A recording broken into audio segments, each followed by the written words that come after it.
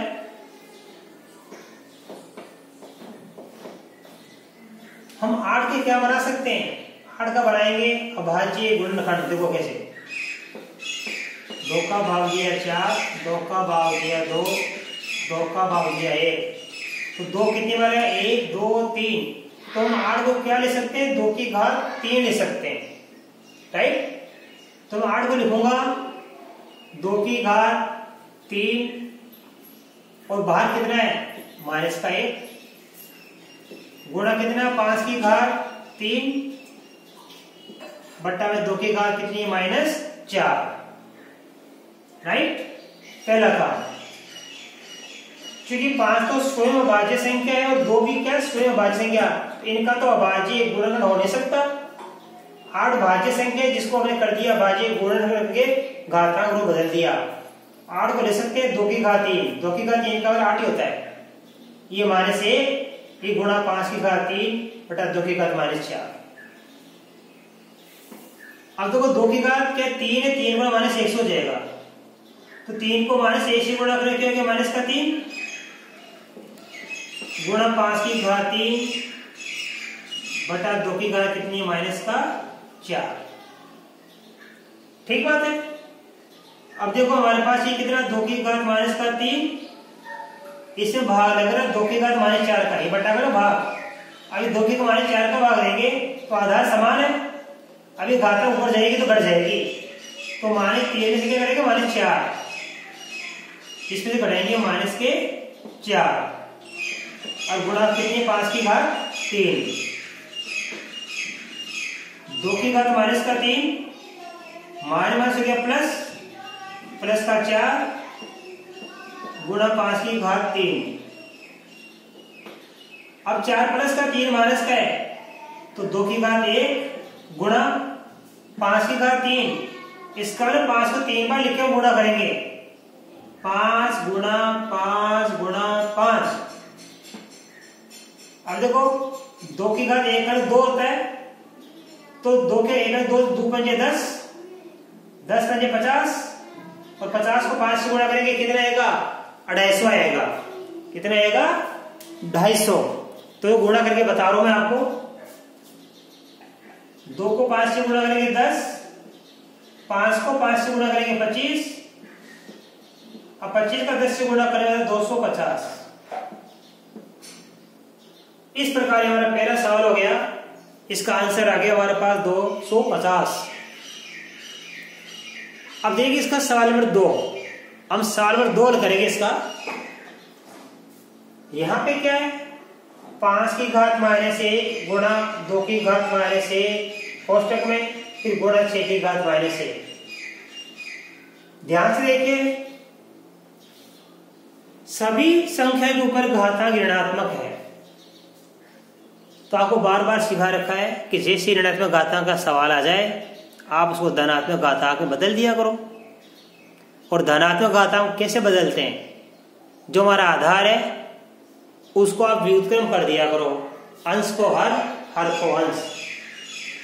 तो देखिए कैसे लिखेंगे हम, 5 का -1 है तो 5 का उल्टा होता है 1/5,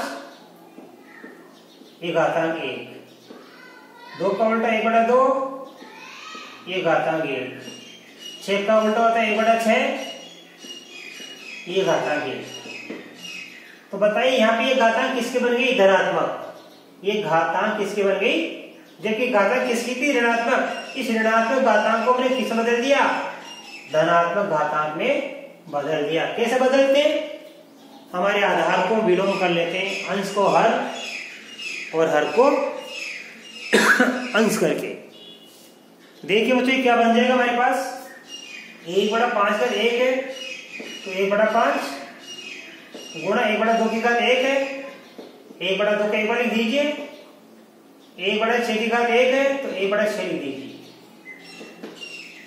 अब देखो ऊपर देखो ध्यान से, 1 को 1 से गुणा करेंगे तो कितना आएगा 1, और 5 को 2 से गुणा करेंगे कितना आएगा 30 और ये 1/6। पहले में क्या किया, दोनों गुणा कर लिया, 1 को 1 से गुणा किया 1, 5 को गुणा किया 2 से, तो ये आ जाएगा हमारे पास में कितना 10, 5 में 10 1/6। अब क्या करेंगे, हम फिर 1 को 1 से गुणा कर लेंगे, 1 को 1 से गुणा करने पर 1 और 10 को 6 से गुणा करने पर 7। तो फाइनल आंसर हमारा क्या प्राप्त हुआ, 1/60 हमको प्राप्त हो गया। तो आप बच्चों में सवाल नंबर 3 और 4 बड़े अच्छी तरीके से सीखें और मैं आशा कर सकता हूं कि आपने बड़े ध्यानपूर्वक 12.1 प्रश्नावली के सवाल नंबर 3 और 4 दोनों को समझा होगा। इसके बाद बच्चों इस प्रश्न के आगे के सवाल नंबर 5 से मैं आपको कल के वीडियो में हल कराऊंगा। तब तक के लिए आप सभी को बहुत बहुत धन्यवाद।